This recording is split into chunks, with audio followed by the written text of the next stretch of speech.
और साधु की लड़ाई। भगवान किस प्रकार अपने भक्तों की सहायता करते हैं, इस कहानी से समझिए। दर्शक बंधु, स्वागत है आप सभी का। वाराणसी में एक संत अपनी कुटिया बनाकर रहते थे। वे दिन रात भगवत चिंतन में लीन रहते थे। एक दिन उनकी कुटिया के सम्मुख एक वेश्या अपना कोठा बनाकर रहने लगी। इधर महात्मा जी अपनी कुटिया में बैठकर भजन कीर्तन करते रहते थे। उधर वेश्या के कोठे में पूरे दिन नाच गाना होता था, जिसका शोर महात्मा जी की कुटिया में स्पष्ट रूप से सुनाई देता था, जिसके कारण उनके भजन में बाधा पड़ती थी। कई दिन बीत गए यही सिलसिला चलते चलते। एक दिन महात्मा जी से बर्दाश्त नहीं हुआ तो वे शिकायत करने वेश्या के घर पहुंच गए और बोले, देख बहन, तेरे यहाँ बहुत खराब लोग आते जाते हैं और तेरे घर में होने वाले नाच गान से मेरे भजन ध्यान में विघ्न पड़ता है। तू एक काम क्यों नहीं करती? तू अपनी इस पाप रूपी दुनिया को लेकर कहीं और जाकर क्यों नहीं बस जाती? संत की बात सुनकर वेश्या एकदम से भड़क गई और बोली, ऐ साधु, तू मुझे यहाँ से भगाना चाहता है? मैं यहाँ से क्यों जाऊं? तकलीफ तुझे है, मुझे नहीं। यदि मेरे कारण तेरे भजन में विवधान पड़ता है तो तुम ही क्यों नहीं चले जाती? मैं तो यहीं रहूंगी और रोज मेरे घर में नाच गाना भी होगा। महात्मा जी के समझाने पर भी जब वेश्या जाने को तैयार नहीं हुई तो निराश होते हुए महात्मा जी वहां से लौट आए और फिर से अपनी कुटिया में जाकर भजन कीर्तन करने लगे। उधर वेश्या ने अपना नाच गाना शुरू कर दिया। उसके घुंघरुओं की झनकार और कोठे पर आए हुए लोगों की गंदी बातें जब महात्मा जी को सुनाई पड़ने लगी तो महात्मा जी ने अपना कीर्तन और तेज कर दिया। वे जोर जोर से आवाज करके कीर्तन गुनगुनाने लगे। महात्मा जी के कीर्तन का ऐसा असर हुआ कि जो लोग उस वेश्या के कोठे पर आते थे वे अब महात्मा जी की कुटिया पर आकर बैठने लगे और भजन कीर्तन सुनने लगे। अब तो वे रोजाना वेश्या के घर न जाकर महात्मा जी की कुटिया पर आ जाते थे और जोर जोर से कीर्तन करते और सत्संग सुनते थे। उसी में उन्हें परम आनंद आने लगा। वेश्या का धंधा अब धीरे धीरे मंदा पड़ता जा रहा था। यह देखकर वेश्या बड़ी दुखी हुई। सोचने लगी, ये साधु कोई जादूगर मालूम पड़ता है। इसने अपनी सम्मोहन विद्या से मेरे सारे ग्राहकों को अपनी ओर घुमा लिया है। जब कोई मेरे कोठे पर आएगा जाएगा ही नहीं, तब तो मेरा धंधा अतिशीघ्र चौपट हो जाएगा। वेश्या यह देखकर मन ही मन जलने लगी।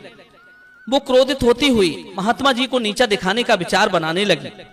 उसने अपने कुछ गिने चुने लोगों को अपनी सलाह में लेकर महात्मा जी की कुटिया में आग लगाने के लिए कहा। उसने सोचा कि जब इसकी कुटिया ही नहीं रहेगी तो इसे मजबूर होकर यहां से भागना ही पड़ेगा। दर्शक बंधुओं, वेश्या के कुछ चाहने वालों ने बिना देर किए ही महात्मा जी की कुटिया में आग लगा दी। अपनी कुटिया को जलता देख महात्मा जी भगवान से कहने लगे, हे मेरे मालिक, तेरे बल पर ही मैंने उस वेश्या को भगाने का प्रयास किया था, पर उल्टा मेरी ही कुटिया जलवाकर अब तो तुम यही चाहते हो कि मैं यहां से चला जाऊं। क्या पाप इतना प्रबल हो गया है कि मुझे यहां से जाना पड़ेगा? खैर, आपका आदेश मुझे स्वीकार है, मैं ये स्थान छोड़कर चला जाऊंगा। महात्मा जी ने तुरंत अपना थैला उठाया और वहां से चलने के लिए उद्यत हुए। उधर भगवान ने देखा कि मेरा भक्त पाप से पराजित होकर अपना स्थान छोड़कर जा रहा है। भगवान से अपने भक्त का अपमान नहीं देखा गया। उसी समय भगवान ने ऐसी आंधी चलाई कि महात्मा जी की कुटिया की आग तो बुझ गई, पर उस आग से एक चिंगारी उड़कर वेश्या के कोठे में जा गिरी। कुछ ही देर में वेश्या का कोठा धू धू करके जलने लगा। अब तो उसने अपने घर को जलते देखा तो वो चीखती चिल्लाती हुई महात्मा जी के पास दौड़ती हुई आई और कहने लगी, ऐ साधु, देख मेरा सुंदर सा कोठा जल रहा है। मेरे सुंदर सुंदर कीमती पर्दे, पलंग, झूमर सब जलकर राख बनते जा रहे हैं। तुम कुछ करते क्यों नहीं? तुम्हारे पास तो जादू है। तुमने जादू से मेरे ग्राहकों को अपनी ओर घुमा लिया, तो अपने जादू से मेरे घर की आग क्यों नहीं बुझा देती? मेरे घर को जलने से रोक लो। वेश्या महात्मा जी के आगे गिड़गिड़ाए जा रही थी। पर दर्शक बंधुओं, महात्मा जी तो महात्मा जी थे। उन्हें जब अपनी कुटिया की चिंता नहीं थी तो वेश्या के कोठे से भला उन्हें क्या लेना देना था? वेश्या के घर को जलता हुआ देखकर महात्मा जी खड़े खड़े हंसते रहे। महात्मा जी को हंसता देख वेश्या क्रोधित होकर कहने लगी, अरे देखो रे देखो, इस महात्मा ने मेरे कोठे में आग लगा दी है। ये कोठा मैंने अपना तन मन और इज्जत बेचकर बनाया था। इसने मेरे जीवन भर की कमाई को नष्ट कर दिया। महात्मा जी मुस्कुराते हुए बोले, अरे बहन, तू फिर से गलती कर रही है। ये आग न तूने लगाई है न मैंने, ये तो तेरे यारों ने अपनी यारी निभाई है। तेरे यारों ने तेरी यारी निभाई तो मेरे यार को ये बर्दाश्त नहीं हुआ, तो उसने भी अपनी यारी निभा दी। इसमें बुरा मानने वाली बात क्या है? जब तेरे यार तेरी वफादारी कर सकते हैं तो क्या मेरा यार तेरे यारों से कमजोर है क्या? तेरे यार संसार के लोग हैं और मेरा यार संसार का स्वामी है। दर्शक बंधु, बेस्या आप समझ गई थी कि महात्मा के यार के सामने मेरे यारों की नहीं चलेगी। मेरे यार तो खाक बराबर हैं, पर साधु का यार तो सिर का ताज बराबर है। बेस्या को अपने किए पर बड़ा पश्चाताप हुआ।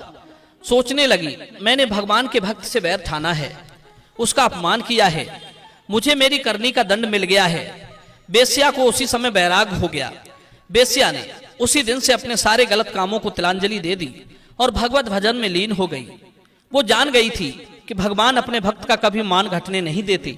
भगवान कहते हैं, जहां मेरा भक्त पैर रखता है उसके पैर रखने से पहले ही मैं हाथ रख देता हूं। मैं अपने भक्त का साथ कभी नहीं छोड़ता। दुनिया वाले तब तक ही साथ देते हैं जब तक उनका निजी स्वार्थ जुड़ा रहता है।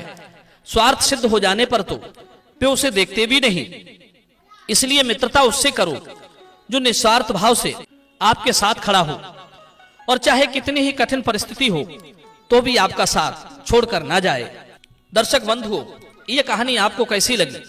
अपनी राय कमेंट में जरूर प्रस्तुत करना। मिलते हैं अगली कहानी में नई वीडियो के साथ। आप सभी का बहुत बहुत धन्यवाद। जय श्री कृष्ण, जय श्री राम।